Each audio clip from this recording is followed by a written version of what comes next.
করে নিয়ে এসেছিলাম। তার নাম ছিল ডাইনা, আমরা রেখেছিলাম।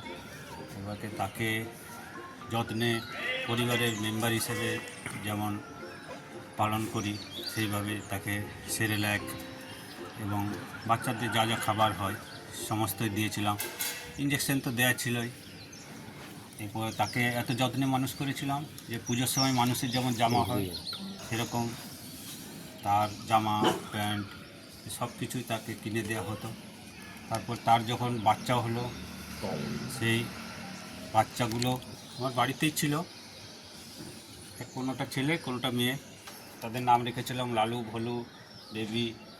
এদের আমি আসলে দিয়েছিলাম যে একটা বাড়িতে এতগুলো তো মানুষ করা সম্ভব না, কিন্তু বন্ধুবান্ধবরা শখের মাথায় নিয়েছিল বা আত্মীয় স্বজন, কিন্তু তারা শখ মিটতেই তারা সেগুলো রাখতে পারলো না।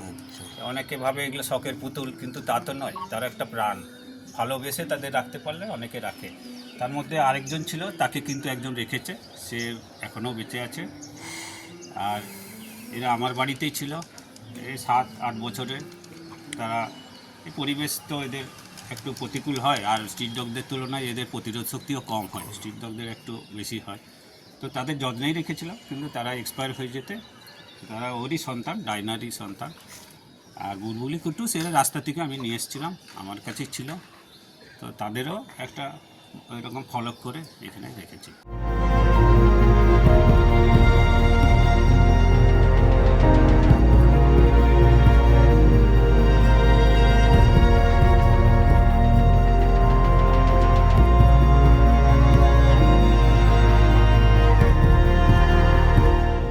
কুকুর তো বাচ্চা ছেলেদের আরও ভালোবাসে, কারণ ওরা মানুষের চোখ দেখে বুঝতে পারে যে কে ভালো কে মন্দ।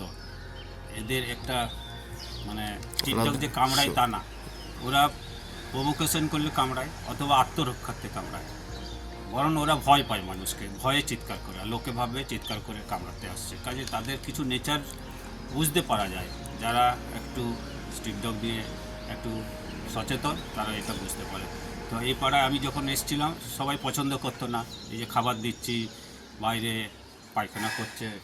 তারপরে এখন কিন্তু অনেক পরিবর্তিত হয়ে গেছে। আমার আশেপাশের অনেক বাড়ির লোকই কিছু খাবার দেয়, কিছু রুটি, কিছু বাড়তি খাবার দেখেছে, তারা তো ক্ষতি করছে না, তারা সমাজের একটা উপকারী বন্ধু। এই যে সচেতনতা গড়ে উঠেছে, এতেই আমার আনন্দ। আমার স্ত্রী এ ব্যাপারে 100% আমাকে সহযোগিতা করে। বলা যায় আমার অবর্তমানে ওই এগুলোকে যত্ন নেয় এবং খাবার দাবারের সমস্ত ব্যবস্থা ওই করে, কারণ আমি তো অফিসের কাজে বেরিয়ে যাই।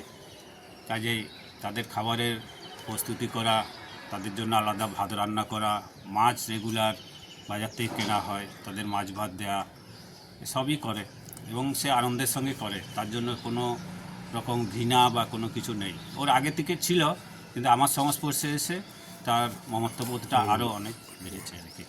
পশুপ্রেমটা আমার ছোটো থেকেই ছিল। তো তাদের স্মৃতি তারা যখন চলে যায়, সে যে বেদনা, সেই বেদনাটা সবাই বুঝতে পারে না, সেটা যাদের বাড়িতে পোষ্য আছে তারাই বোঝে। তো তাদের স্মৃতির উদ্দেশ্যেই এগুলো আমি করেছিলাম, যাতে আমার চোখের সামনে থাকে। তাদের ফুল, ধূপ এবং প্রদীপ বা মোমবাতি যাতে জ্বালাতে পারি।